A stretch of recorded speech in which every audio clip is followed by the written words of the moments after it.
You ever driving down the road and you see something out the window and you do a little double take and you're like, what is that?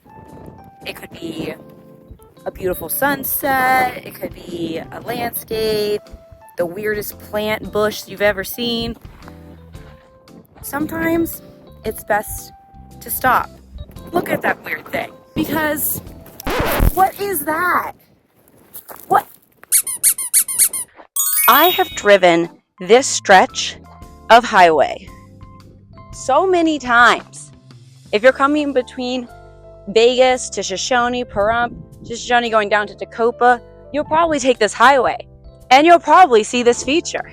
But I've never stopped. I've always just wondered and thought, oh, that's something volcanic. That's cool. That's awesome. That's cool. But what is it?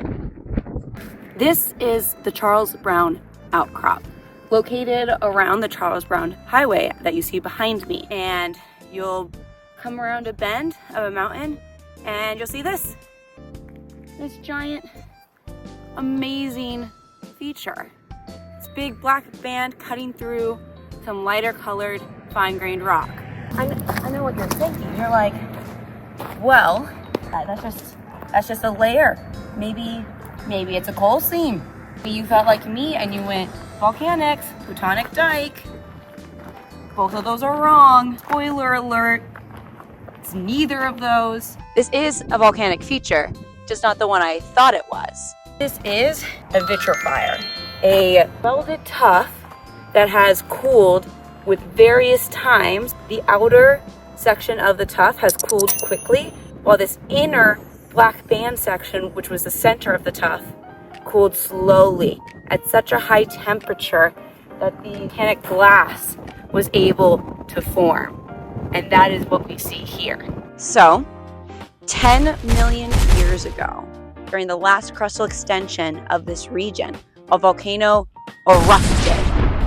And out of this volcano came a pyroclastic flow of ash and rock fragments. And it ripped across the land, incinerating anything it came across with very high temperatures. This flow, so the top area of it and the part directly touching what it was incinerating, was losing temperature very quickly. And so it cooled with small grain sizes.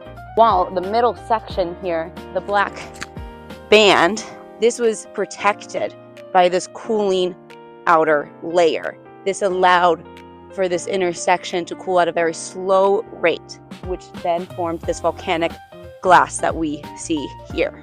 These large crystals were able to form because this section had a slow cooling time with extreme heat. And then the cooler sections above and below have very small grains. They cooled quickly. They didn't have the time to create these amazing crystals. Why is it tilted? We learned in geology that law of original horizontality, things that are deposited originally lay flat, and then if they're tilted or moved, then usually something has happened to it. But that's not the case here either.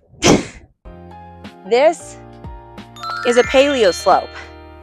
Basically, the flow here, as it went across the land, it solidified on an already tilted landscape, which then helped to preserve the slope. So next time you're driving and you see something you don't really know what it is, but you think it's cool, and there's a safe spot to pull off to, maybe stop. Pull over, look around, and enjoy.